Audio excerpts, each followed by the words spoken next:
ಎಷ್ಟು ಕೊಬ್ಬು ನಿನಗೆ, ಎಷ್ಟು ಧೈರ್ಯ ಇರಬೇಕು. ತಂದೆ ಅನ್ನೋ ಗೌರವನ ಮರೆತು ಹೀಗೆ ಮಾತಾಡ್ತಾ ಇದೆಯಲ್ಲ.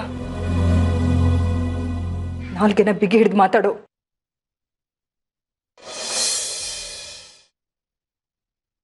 ಅವರು ನನ್ನ ಗಂಡ.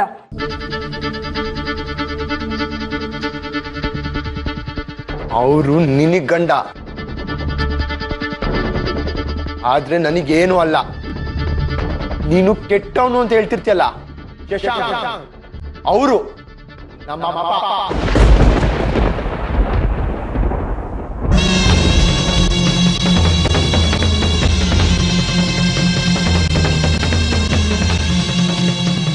ನಿನ್ನ ಹತ್ರ ಒಳ್ಳೆಯವರು ಅಂತ ಹಂಚ್ಕೊಂಡಿರೋ ಈ ಮುಖವಾಡದ ವ್ಯಕ್ತಿ ಅಲ್ಲ.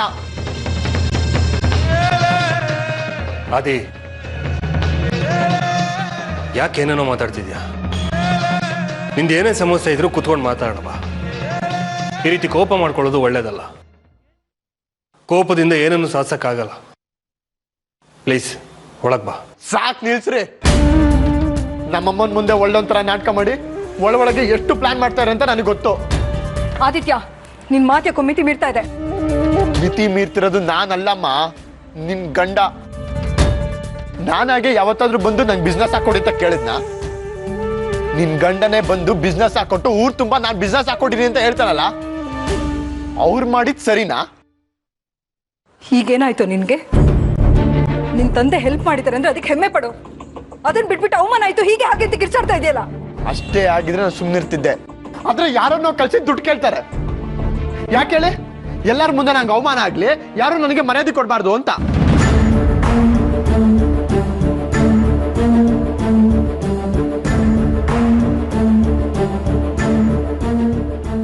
ಯಾಕೆ ಹೀಗೆಲ್ಲ ಮಾತಾಡ್ತಿದ್ಯೋ ಆದಿ? ನಿನಗೆ ದುಡ್ಡು ಕೊಟ್ಟಿರೋ ವಿಷಯ ನಾನು ಯಾರಿಗೂ ಹೇಳ್ಕೊಂಬಂದಿಲ್ಲ ಕಣೋ. ನೀನು ಒಳ್ಳೆ ಸ್ಥಾನಕ್ಕೆ ಬರಬೇಕು ಅಂತ ಒಬ್ಬ ತಂದೆಯಾಗಿ ಮಗನಿಗೆ ಏನು ಕರ್ತವ್ಯ ಮಾಡಬೇಕು ಅದನ್ನ ನಾನು ಮಾಡಿದ್ದೀನಿ. ನಿನಗೆ ದುಡ್ಡು ಕೊಟ್ಟಿದ್ದೀನಿ ಅಂತ ಹೇಳುವಷ್ಟು ದಡ್ಡ ಅಲ್ಲ ನಾನು.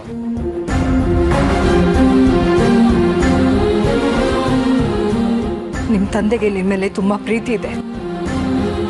ಅವ್ರಂತವ್ರಾಗಿದ್ದಿದ್ರೆ ನೀನ್ ಯಾವತ್ ಮನೆ ಬಿಟ್ಟು ಹೋಗ್ತೀನಿ ಹೋಗ್ತೀನಿ ಅಂತ ಹೇಳ್ತಾ ಇದ್ಯೋ ಅವತ್ತೇ ನಿನ್ನ ಮನೆ ಬಿಟ್ಟು ಹೋಗು ಅಂತ ಕಳಿಸ್ತಾ ಇದ್ರು. ಅದನ್ನ ನೀನ್ ಅರ್ಥ ಮಾಡ್ಕೋ ಆದಿತ್ಯ. ನಿನ್ನ ಅಹಂಕಾರದಿಂದ ಕೋಪದಿಂದ ನಿನ್ನ ಹಳ್ಳನ ನೀನೇ ತೊಡ್ಕೋತಾ ಇದ್ಯಾ. ಹಳ್ಳ ತೊಡ್ಕೋತಿರೋದು ನಾನಲ್ಲಮ್ಮ, ನಿನ್ ಗಂಡ.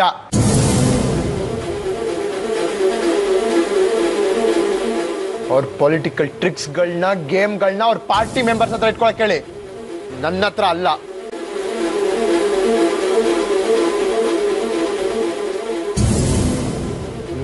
ನೀವೇ ಬಂದು ದುಡ್ಡು ಕೇಳಿದ್ದು ಒಳ್ಳೇದಾಯ್ತು.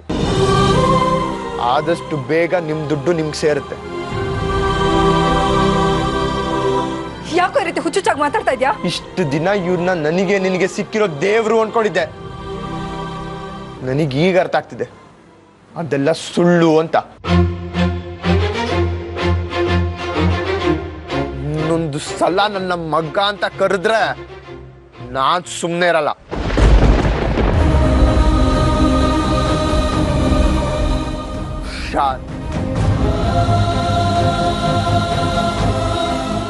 ಆದಿ, ಆದಿ,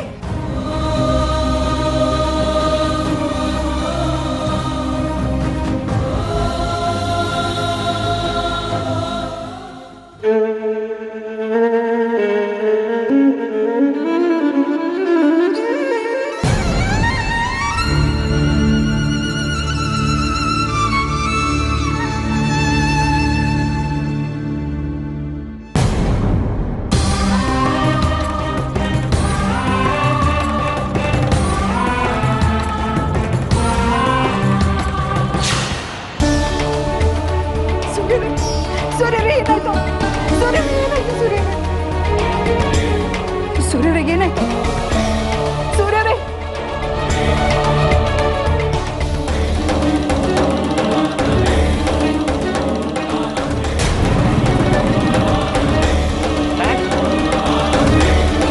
ಡ್ಯಾಡ್ ಏನಾಯ್ತು? ಅಮ್ಮ ಏನಾಯ್ತಮ್ಮ? ಗೊತ್ತಿಲ್ಲ ಕಣೋ.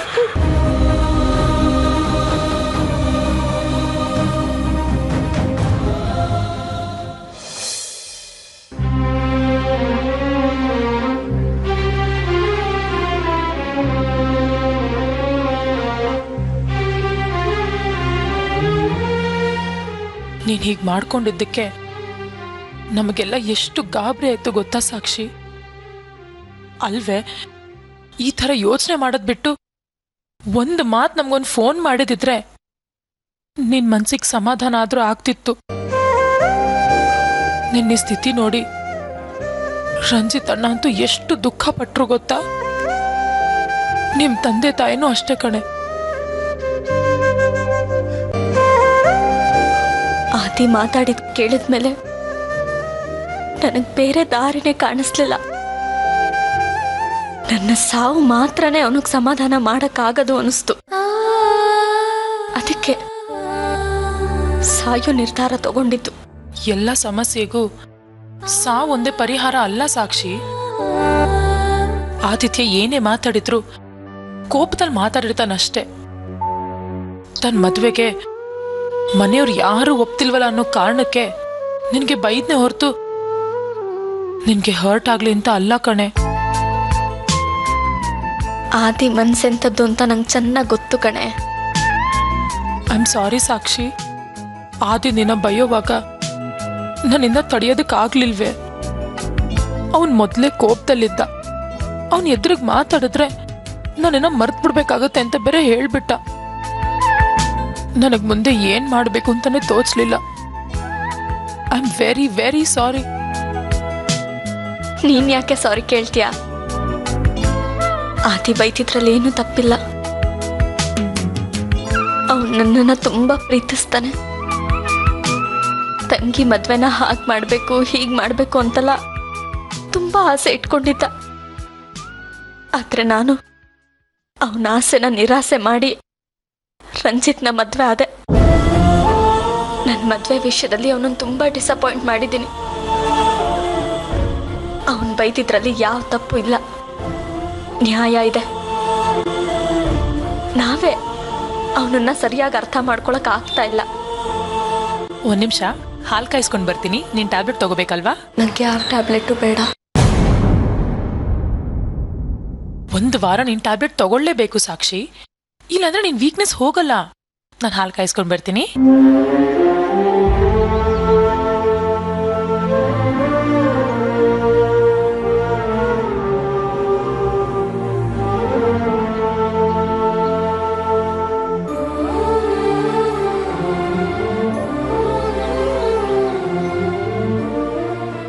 ನನ್ನನ್ನು ತುಂಬಾ ಪ್ರೀತಿಸ್ತೀರ ಅಲ್ವಾ ನೀವು?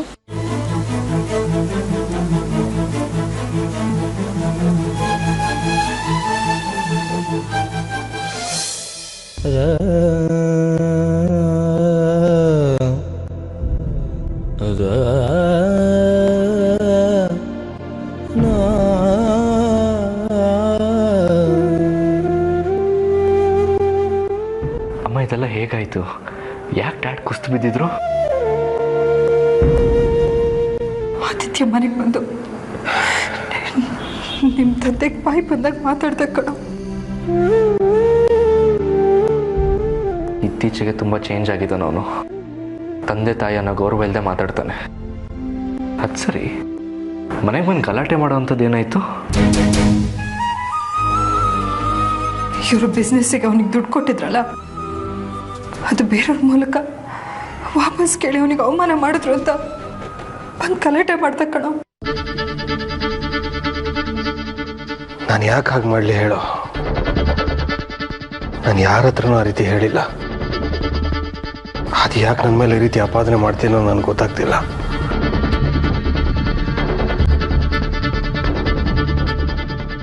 ನಾನು ಯಾವತ್ತಾದರೂ ನಿಮ್ಮಿಬ್ಬರನ್ನ ಬೇರೆ ಬೇರೆ ಅನ್ನೋ ರೀತಿ ನೋಡಿದ್ದೀನೇನೋ? ಇಲ್ಲ ಡ್ಯಾಡ್, ನೀವು ಯಾವತ್ತೂ ಹಾಗೆ ನೋಡಲಿಲ್ಲ. ಮತ್ತೆ ಯಾರು ಅವನ ಹತ್ರ ಹಾಗೆ ಹೇಳಿದ್ರು?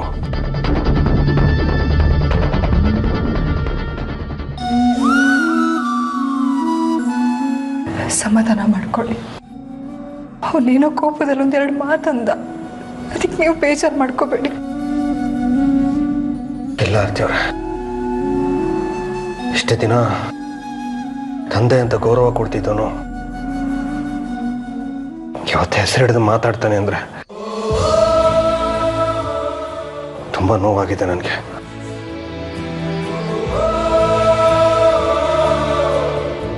ಸಾರಿ ಡ್ಯಾಡ್,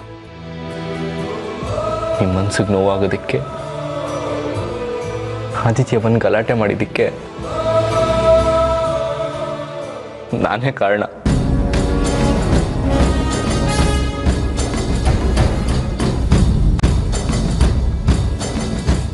ನೀನ್ ಕಾರಣನ? ಹೇಗೆ? ಆದಿತ್ಯ ಹತ್ರ ಹೋಗಿ ಹಣದ ವಿಷಯ ಪ್ರಸ್ತಾಪ ಮಾಡಿದ್ದು ನಾನೇ ಡ್ಯಾಡ್. ಅಪ್ಪ ನಿನ್ ಬಿಸ್ನೆಸ್ಗೆ ಹೆಲ್ಪ್ ಮಾಡದೇ ಇದ್ದಿದ್ರೆ ಇವತ್ತು ನೀನ್ ರೋಡ್ ಪೊರ್ಕಿಯಾಗೆ ಇರ್ತಿದ್ದೆ. ಹತ್ತದ ಏನೇನು ಒದ್ದು ನಾನೇ ಅಂತ ಬೀಗ್ಬೇಡ. ನೀನ್ ಯಾಕೋ ಅವನ ಹತ್ರ ದುಡ್ಡಿನ ವಿಷಯ ಮಾತಾಡಕ್ ಹೋದೆ? ನಾನು ಯಾಕೆ ದುಡ್ಡಿನ ವಿಷಯ ಮಾತಾಡೋಕೆ ಹೋಗ್ಲಿ ಡ್ಯಾಡ್? ಆದಿತ್ಯ ಸಾಕ್ಷಿಗೆ ಬೈದ್ನಲ್ಲ, ಅದಕ್ಕೆ ಹೋಗಿದ್ದೆ. ಸಾಕ್ಷಿ ಹತ್ರ ನಡ್ಕೊಂಡಿರೋ ರೀತಿ ನಂಗೆ ಸ್ವಲ್ಪನೂ ಇಷ್ಟ ಆಗಲಿಲ್ಲ. ಪಾಪ ಸಾಕ್ಷಿ ಆದಿತ್ಯ ತನ್ನ ದೇಶಸ್ಥಾನೆ ಅಂತ ಗೊತ್ತಿದ್ದು ಸಮಾಧಾನ ಮಾಡಿ ವಾಪಸ್ ಮನೆ ಕರ್ಕೊಂಬರಕ್ಕೆ ಹೋದ್ಲು. ಅದನ್ನ ಅರ್ಥ ಮಾಡ್ಕೊಳ್ದೆ ಸಾಯೋ ಮಟ್ಟಕ್ಕೆ ಬೈದಿದ್ದಾನಲ್ಲ, ಅದು ನನಗೆ ಸ್ವಲ್ಪನೂ ಇಷ್ಟ ಆಗಲಿಲ್ಲ.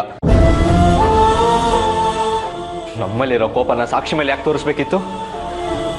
ಈಗ ಆಲ್ರೆಡಿ ನಮ್ಮನ್ನ ಮಿಸ್ ಮಾಡ್ಕೊಂಡು ತುಂಬ ನೋವು ಅನುಭವಿಸ್ತಿದ್ದಾಳೆ. ಅದು ಅಲ್ಲದೆ ಆದಿತ್ಯ ಅಂದರೆ ಪ್ರಾಣ ಅವಳಿಗೆ. ಕಂಪ್ನಿ ಓಪನಿಂಗ್ ಇನ್ವೈಟ್ ಮಾಡಲಿಲ್ಲ ಅಂದ್ರೂ ಪ್ರೀತಿಯಿಂದ ಹೋಗಿದ್ದಾಳೆ. ಅದನ್ನು ಅರ್ಥನೇ ಮಾಡ್ಕೊಂಡಿಲ್ಲ. ರಂಜಿತ್ನ ಎಷ್ಟು ದ್ವೇಷಿಸ್ತಾನೋ ಸಾಕ್ಷಿನೂ ಅಷ್ಟೇ ದ್ವೇಷಿಸ್ತಾನೆ. ಸಮಾಧಾನ ಮಾಡಕ್ ಹೋಗಿದ್ದಕ್ಕೆ ಬಾಯಿ ಬಂದಾಗ ಬೈದಿದ್ದಾನಲ್ಲ, ಅದು ಸರಿನಾ ಡ್ಯಾಡ್? ಆದ್ರೂ ನೀನು ಸಾಕ್ಷಿ ವಿಷಯ ಮಾತಾಡೋದು ಬಿಟ್ಟು ದುಡ್ಡಿನ ವಿಷಯ ಯಾಕೋ ಮಾತಾಡಕ್ ಹೋದೆ ಅವನ ಹತ್ರ? ಡ್ಯಾಡ್, ನಾನು ಬೇಕು ಅಂತ ಮಾತಾಡಿಲ್ಲ. ಆದಿತ್ಯ ಒಳ್ಳೆ ಮನುಷ್ಯ ಆಗಲಿ, ಸಮಾಜದಲ್ಲಿ ಒಳ್ಳೆ ರೆಸ್ಪೆಕ್ಟ್ ತಗೊಳ್ಳಿ, ತನ್ನ ಕಾಲ ಮೇಲೆ ನಿಂತು ಬಿಸ್ನೆಸ್ ಸ್ಟಾರ್ಟ್ ಮಾಡಲಿ ಅಂತ ನೀವು ಅವನಿಗೆ ಹೆಲ್ಪ್ ಮಾಡಿದ್ರಿ. ಅದ್ರಲ್ಲಿ ನಿಮ್ಮ ಸ್ವಾರ್ಥ ಏನೂ ಇಲ್ಲ. ಈ ವಿಷಯ ನನಗೂ ಗೊತ್ತು, ಆದಿತ್ಯನಿಗೂ ಗೊತ್ತು. ಆದರೆ ಅದನ್ನೆಲ್ಲ ಮರೆತು ಹಾಗೆಲ್ಲ ಮಾತಾಡಿದ್ನಲ್ಲ, ಅದನ್ನು ಕೇಳಕ್ಕೆ ಹೋಗಿದ್ದೆ. ತಪ್ಪ? ಆದ್ರೂ ನೀನು ಉರಿಯೋ ಬೆಂಕಿಗೆ ತುಪ್ಪ ಸುರಿಯೋ ಕೆಲಸ ಮಾಡಿದ್ಯಾ.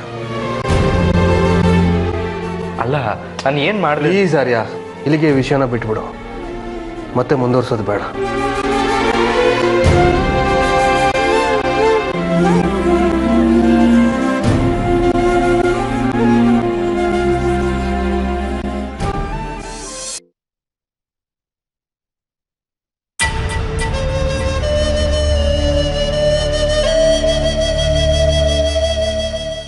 ನಿರೋಷ, ನೀನು ಹಾಲು ಬಿಸಿ ಮಾಡ್ತಿದ್ಯಾ? ಬೇಡ, ನಿಂಗೆ ಯಾಕೆ ತೊಂದರೆ? ನಾನು ಬಿಸಿ ಮಾಡ್ತೀನಿ, ಬಾ ಈ ಕಡೆ. ಯಾಕೆ ನಿರೋಷ, ಅವತ್ತು ನಿನಗೆ ಅವಮಾನ ಆಯಿತು ಅಂತ ಕೋಪನಾ?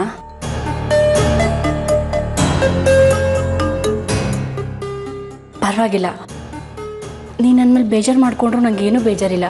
ಯಾಕೆಂದರೆ ನೀನು ನನ್ನ ಮಗಳ ಥರಾನೇ. ಮೊದಲು ಕಂಡವ್ರನ್ನೆಲ್ಲ ಮಗಳ ತರ ಅನ್ನೋದಿನ ಬಿಡ್ರಿ. ಅಲ್ಲ, ಮನೇಲಿ ಸಾಕ್ಷಿಗೆ ಹುಷಾರಿಲ್ಲ ಅಂತ ಗೊತ್ತಿದ್ದು ಅವಳನ್ನ ಬಿಟ್ಟು ಅವಾಗ ಎಲ್ಲಿಗೆ ಹೋಗ್ತೀರಾ ನೀವು?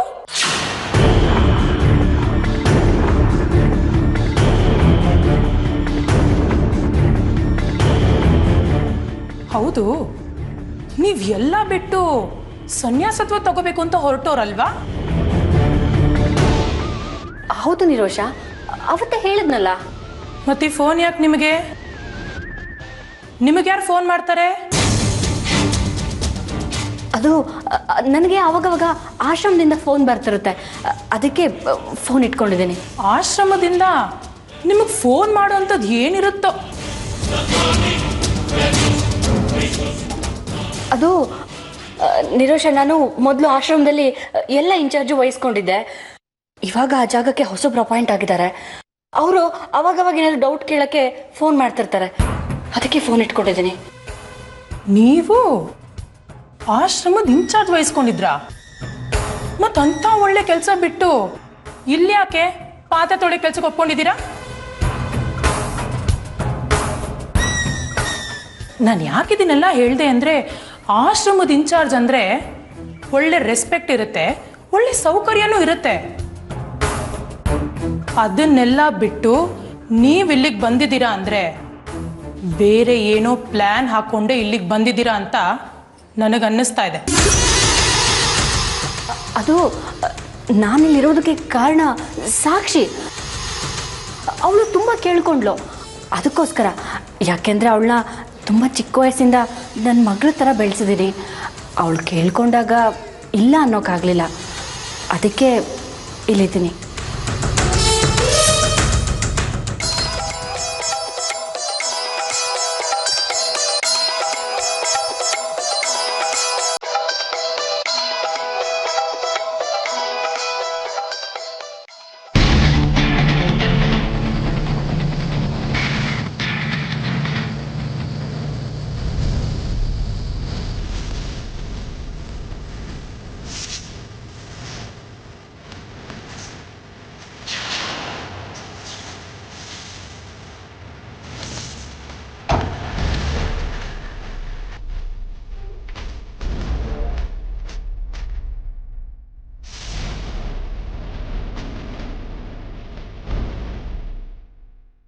ಹಲೋ,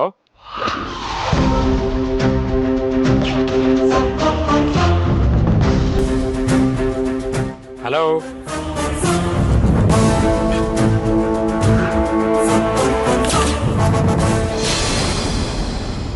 ಈಗ ಎಷ್ಟೊತ್ತು ಅಂತ ಕೂತಿರ್ತೀರಾ?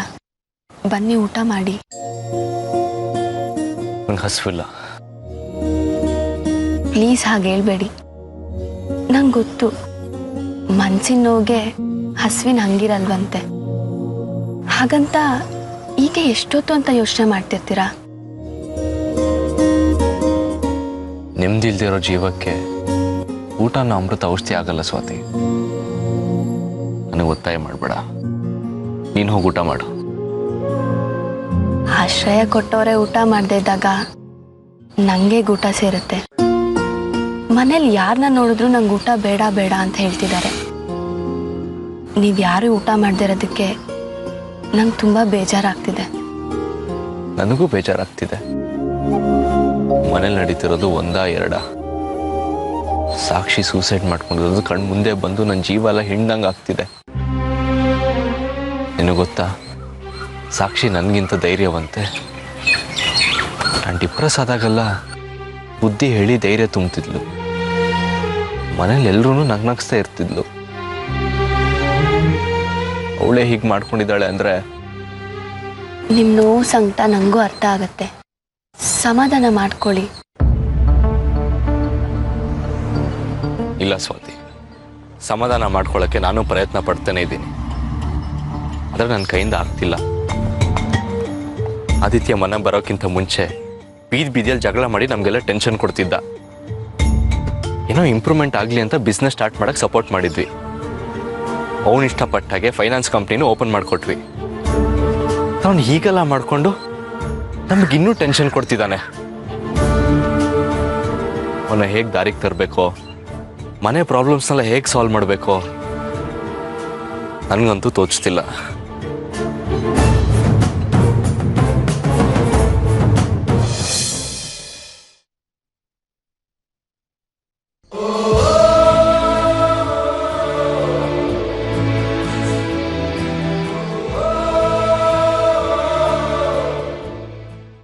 ಹಲೋ,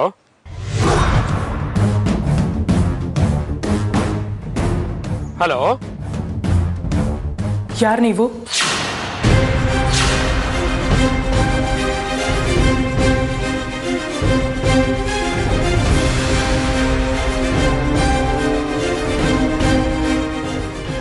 ಯಾರು ಚಿದಂಬರಂ ಅವರು ಮಾತಾಡ್ತಾ ಇರೋದು?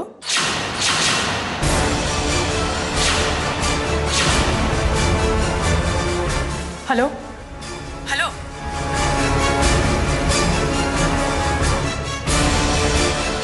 ಹಲೋ, ನಾನು ಪರಮಾನಂದ ಆಶ್ರಮದಿಂದ ಮಾತಾಡ್ತಿದ್ದೀನಿ. ಪದ್ಮಾವತಿ ಇದ್ದಾರಾ? Hello, wrong number.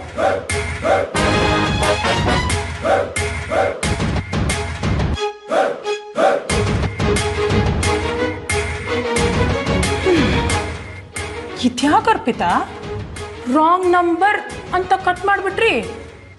ಮತ್ತು ಆ ನಂಬರ್ನ CH ಅಂತ ಸೇವ್ ಮಾಡ್ಕೊಂಡಿದ್ದೀರಾ? ಅದು ನನಗೆ ಅವಾಗವಾಗ ಆ ನಂಬರಿಂದ ಕಾಲ್ ಬರ್ತಿರುತ್ತೆ. ಯಾರ್ದು ಅಂತ ಗೊತ್ತಿಲ್ಲ. ಅದಕ್ಕೆ ಪದೇ ಪದೇ ಬಂದರೆ ರಿಸೀವ್ ಮಾಡೋದು ಬೇಡ ಅಂತ ಹಾಗೆ ಸೇವ್ ಮಾಡಿದ್ದೆ ಅಷ್ಟೇ. ಒಂದು ವೇಳೆ ಪಿಕ್ ಮಾಡಿದ್ರೆ ರಾಂಗ್ ನಂಬರ್ ಅಂತ ಹೇಳ್ತೀನಿ. ಅದು ಯಾರು ಅಂತ ಗೊತ್ತಿಲ್ಲ.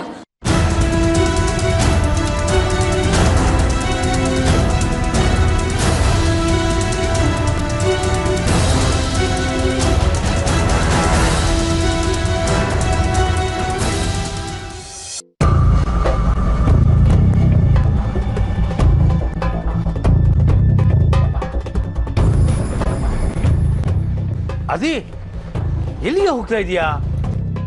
ನಾನ್ ಮನೆ ಬಿಟ್ಟು ಹೋಗ್ತಾ ಇದೀನಿ ಚಾಚಾ. ಅಲ್ಲ ಬೇಟ, ಇಲ್ಲಿ ನಿನ್ಗೆ ಏನ್ ತೊಂದರೆ ಆಗೈತೆ? ಹಾಗಲ್ಲ ಚಾಚಾ, ನಂಗೆ ಇಲ್ಲೋದಕ್ಕೆ ಆಗ್ತಿಲ್ಲ. ಅದೇ ನೀನೀಗ ಹೋಗ್ಬಿಟ್ರೆ ನಾನು ನಿರೋಷಗೆ ಏನು ಹೇಳಿ? ನಿರೋಷ ಬರ್ಲಿ, ಅವ್ರಿಗೆ ಹೇಳ್ಬಿಟ್ಟು ಹೋಗು ಅದಿ. ಅದೆಲ್ಲ ಆಗಲ್ಲ ಚಾಚಾ, ನಾನು ಯಾರಿಗೂ ಕಾಯಕ್ಕಾಗಲ್ಲ. ನಾವು ಹೋಗ್ತಾ ಇದೀನಿ ಅಷ್ಟೇ. ಹೇ ಬೇಟಾ, ನನ್ನ ಬೈಕ್ ಇಲ್ಲಿ ನನಗೆ ಗೊತ್ತಿಲ್ಲ.